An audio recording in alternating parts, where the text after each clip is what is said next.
Okay. We're good. So, says Rabbi Nachman, we're speaking about the way that a person, when a person has absolute belief and trust and certainty that everything that goes on in his life, even when it's a situation it seems like he doesn't understand what's good in that, but he believes it's all from Hashem and it's all for the good, and he thanks Hashem for everything, even the concealed goodness in his life. So that's considered a complete a completed perfection of the awareness, perfection of the godly awareness, and that includes the two ends of the spectrum, the concealment on one side and the revelation on the other side, and it holds them both in a unity, with harmony. Now, how does a person merit that? So a person merits that when he comes to a realization that all of the concealment really is in order to rectify the sin. Any concealment that a person has is a process of purification from any sin that caused that concealment, and it's all from Hashem's love to us. And so now Rabbi Nachman is going to speak about these sins and what a person can do to clean himself from the sin. It says Rabbi Nachman, "V'avonotav shel adam hem al atzmotav." Letter Hey in Torah Dalet. The sins of a person are on his bones. As it says in the pasuk that their sins were engraved or etched within in their bones. This is a very cool story. Huh?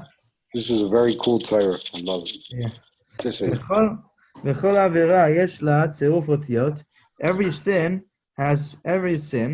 every particular sin has a particular combination of letters of the Torah.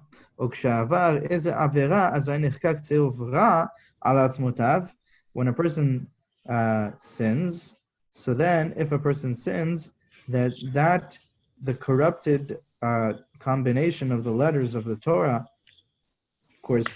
connected to that mitzvah, to that avera, are etched in his bones. And that in itself is how a person is taking the letters of the Torah, which is the dibur of that mitzvah, and he's putting it into exile. He's defiling it by putting it in exile in the place of tuma, of impurity. It's corruption of the order of the letters, right? So I think when we learned this before, we did some examples of that. We spoke about Ritzei, the letter Ritzei, right? Sarah, right? And Sarah, Rachem and Cherim, right? Rachem Vui and Yud, I think.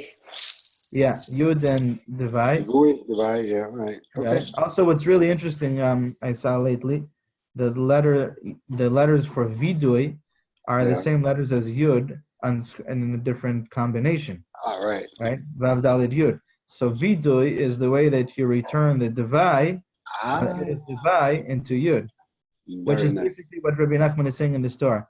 Hold on a second. I'm just gonna connect my the battery. 1 second. Power.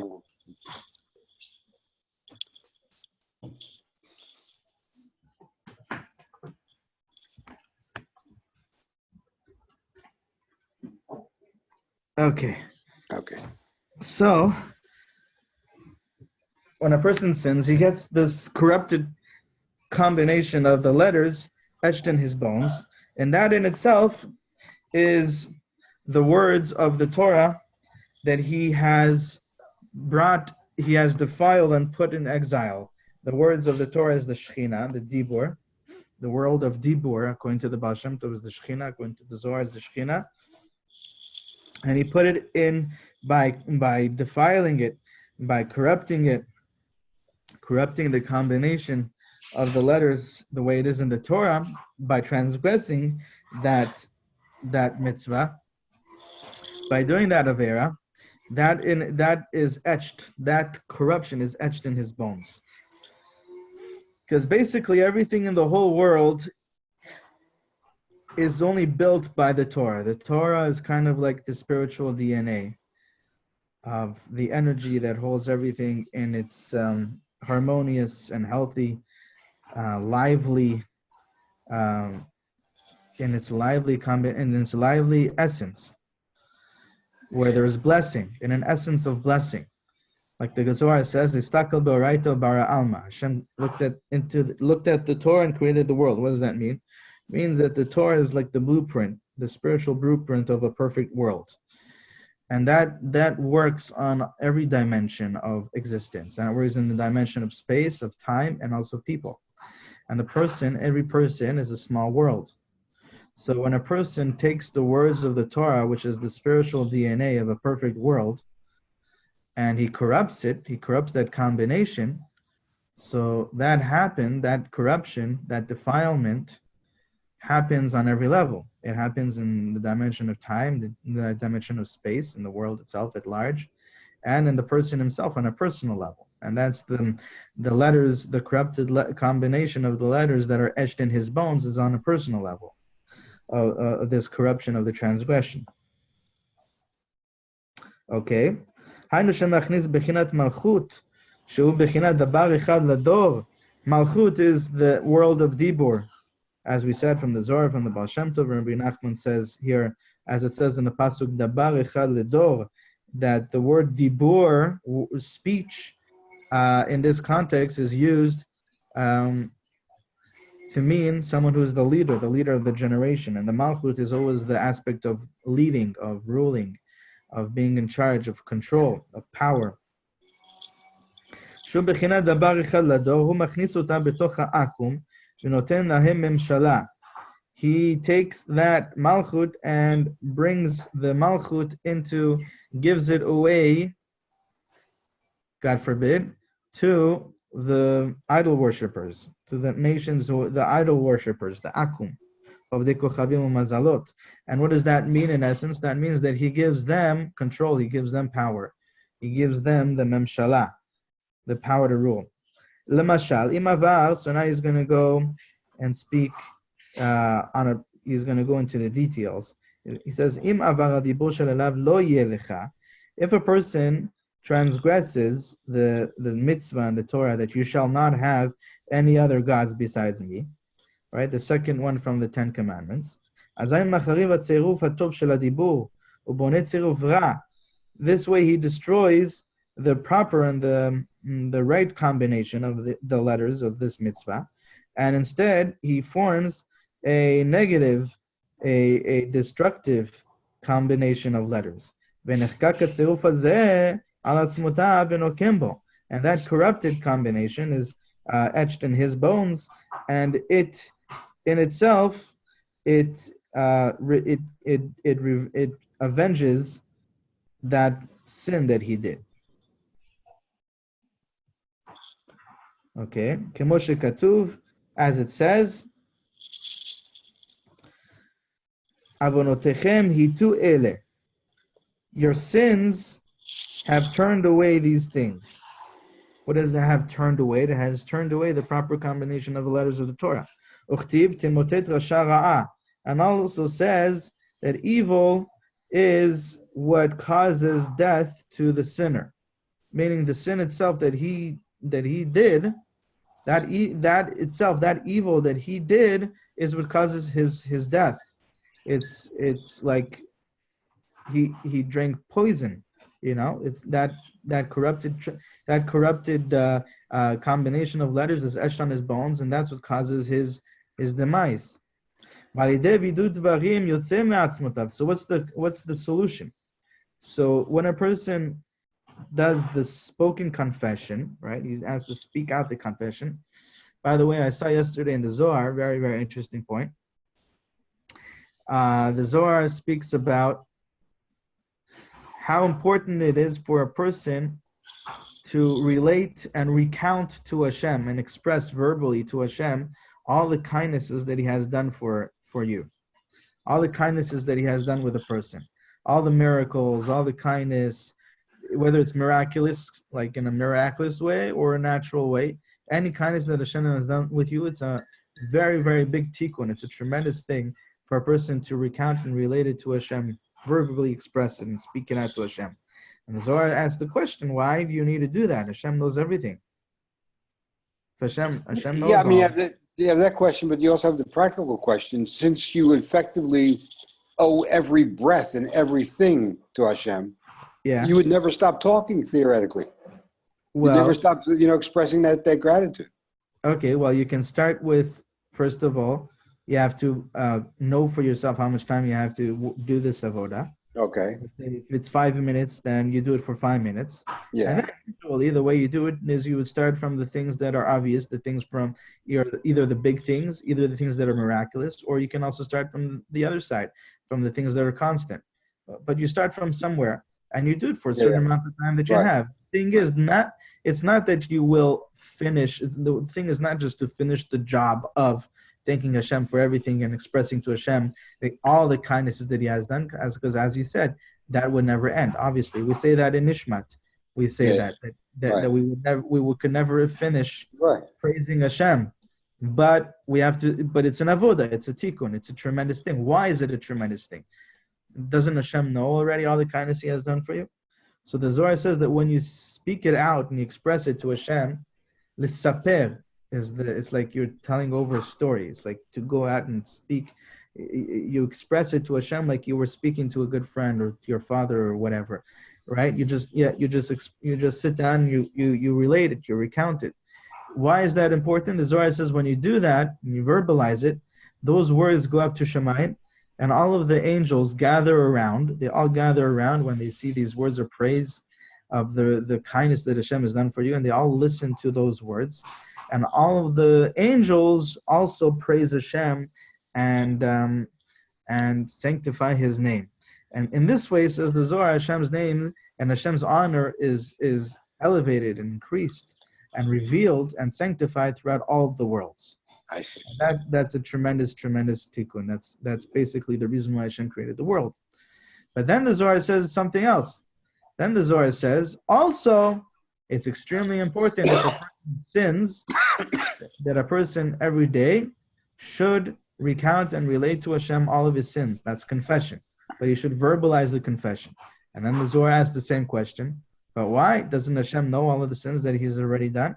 Hashem already knows all the sins. Why do you have to speak it out to Hashem? So the Zohar says that the mekatrig. How do you translate a mekatrig? The angel that you have the defending angel and you have the other the prosecuting angel is standing there, and he sees when a person sins and he wants to cause judgment to be brought upon this person who has sinned. But when a person relates and recounts it, verbalizes sins to Hashem, confesses to Hashem verbally, then what that does is the mekatrik, that prosecuting angel, has nothing to say. What's he going to say? Oh, this person sinned? Hashem going to say the same thing you just said? What? That's exactly what he said. The same thing you already said? Right. He just said that, and he just admitted to me. And and we're dealing with it, just him and me. So you see out of this. This is just between Hashem and the person. Right. So that's really interesting that the Zohar says this about these two things. But what I was thinking is that the wording, the way the Zohar says this, is that a person needs to be mishta'eh. Mishta'eh in Aramaic means l'saper, means to recount, relate, like a story that you're saying over, right? And what's really interesting is that is the exact way that Rabbi Nachman says this point. He says that a person should relate and recount to Hashem everything that's going on in his life like he would with a good friend. And so I was thinking that might be a source for what Rabbi Nachman is saying. I've never seen it before. Where does Rabbi Nachman get that from? So it's clearly in the Zohar, in this Parshat Bo. Okay. Anyways, so now Rabbi Nachman is speaking about the importance of this confession. the spoken confession, right? So the point is that it should be spoken, verbalized. ונעשה מהם הדיבור של הווידוי. Those words, those letters, the combination, the corrupted combination of letters that were etched in his bones, when a person confesses, verbalizes his sin, those letters, those come out of the bones, they are removed out of the bones, and they turn into the confession. They turn into the word of the confession. Because the words of the person are always emanating from his bones. As it says in Tehillim, my bones will speak. So the speech comes out of the bones of the person. And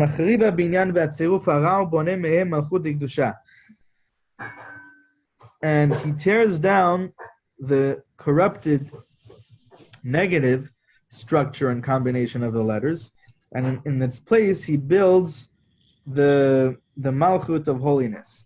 So the corrupted combination of the letters is the malchut of the klipa. That in itself is giving malchut, giving control and power to rule to the klipa. And when a person rectifies that by removing those letters that are etched in his bones through the vidui, he's in essence returning the malchut to the side of the holiness, the malchut to Hashem. וזה שאמרו חכמינו זיכרונם לברכה, בשעה שהלכו ישראל במדבר, היו עצמותיו של יהודה מגולגלים. Right? When Am Yisrael were in the desert, so the bones of Yehuda were rolling around in his coffin. Ad she'amar Moshe Shema Hashem Kol Yehuda. So the bones were not really in a state of a fixed structure of a body. They were rolling around in the coffin. What did Moshe Rabbeinu do? He said to Hashem, Shema Hashem Kol Yehuda. Please Hashem, hear the voice of Yehuda. Shebikesh Moshe me'akadosh baruch hu she'yizkor liYehuda havidui she'yitvada v'chen avele. He was praying to Hashem that he should remember to Yehuda the confession that he had confessed, and this is how it was, this is what happened. So Hashem remembered his confession, and that caused to fix the bones back in the right form. He says, and he says that's the connection why the Medrash points out and says his bones specifically, because the sins they cause damage specifically in the bones of a person. And through that confession, there was now the rectification of the confession was reminded and renewed by being reminded that through that tikkun the bones were all brought back in the right place and in the right structure. Yehuda is the aspect of malchut. Remez shebechinat malchut nitaken ad yedei vidui dvarim. So this whole medrash is alluding to the fact that Yehuda, which is the aspect of malchut, the malchut is rectified through the confession. Through the confession, Yehuda is rectified, right? All the bones are put back in the right form, in the right structure. As we said, in the same way, the confession causes the malchut to be taken out of exile from among the nations, be returned to Hashem, to the holiness, and that is the bones, the rectification of the bones. All the part of the malchut are combined in the proper way. Right?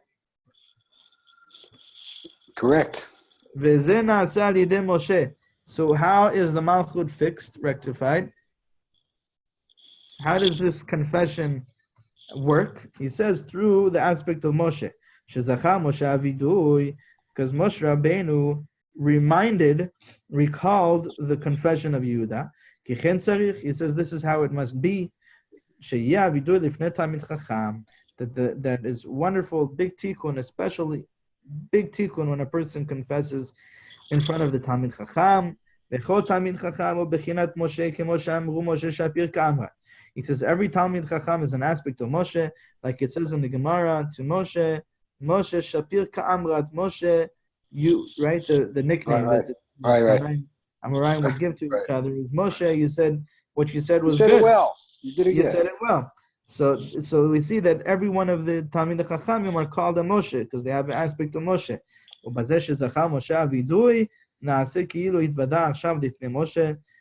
when Moshe Rabbeinu recalled the vidui, the confession of Yehuda, it was as if at this point, right now, he confessed in front of Moshe, Moshe being the Talmid Chacham. And through this, Yehuda, which is the aspect of Malchut, was rectified. And the corrupted combination that was etched in his bones was destroyed, that corrupted combination, and instead it was rebuilt in the perfected way. And this is the aspect of returning the Malchut back to its source. Because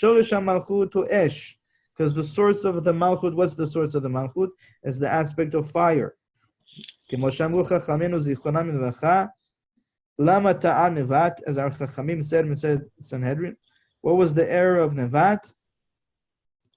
That he saw fire that was coming out of his breed, and like that he thought that meant that his children were righteous, and that he was righteous. That Torah nikret esh, and the Torah is called esh. This aspect of Torah, this aspect of fire is esh. Is called esh. What's the aspect of fire, which is the source of the Malchut?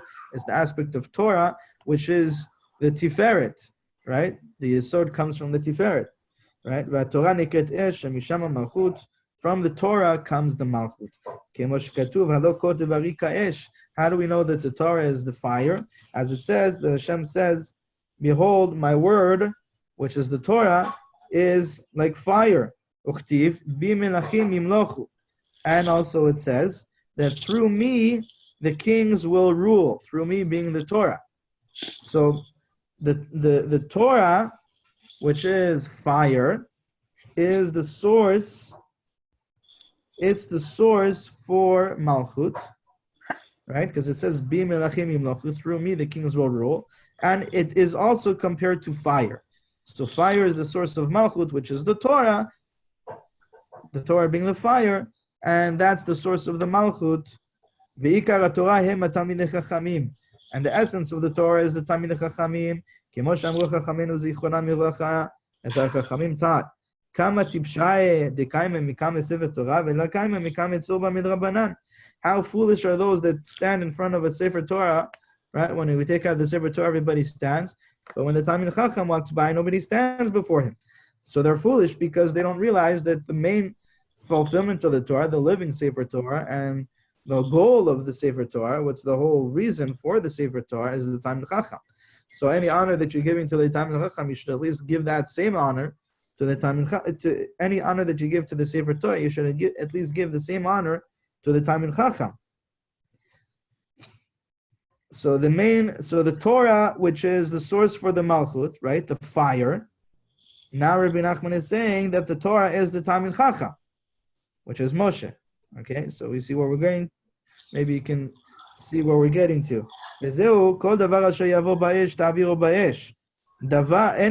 right? The halacha is that anything, if you use a utensil for with fire, you cook something with fire. So in order to kasher it, you need to use fire to get what's in that utensil, to kasher that utensil, to get the stuff that's not kosher out of the utensil, you need to use fire. So anything that is used with fire, you clean it, you purify it through fire. So he says that's alluding to this tikkun that we're speaking about. Davar, called davar is a mechinat malchut, as we said. Davar is hinting to the malchut. Shenimshach betoch hatuma betoch hamimut hayetzer, that was corrupted when it was brought into exile, was defiled when it was brought into exile, into the impurities of exile when a person transgressed, right? At that point, the word of the Malchut, the word which is the Malchut, was brought into the defilement of Yetzer Hara, the fire of the Yetzer Hara. So it was defiled. It was defiled through fire. Kemonura be'amram. So he brings a reference where we see a story in the Gemara where the Yetzer Hara is referred to also as fire. The fire of the Yetzer Hara. Ta'aviru ba'esh, you rectify, you purify it through fire. Tikuno al yidei esh, hayinu vidu dvarim lifnei tamid chacham. The tikkun is through fire, through the confession in front of the Talmid Chacham. I'm sorry, I think I need to stop the class early today. Okay, no problem. Early. Okay, I'll see you tomorrow. Okay. All right, we'll look at that. Okay, have a good day. Okay. Yom Tov.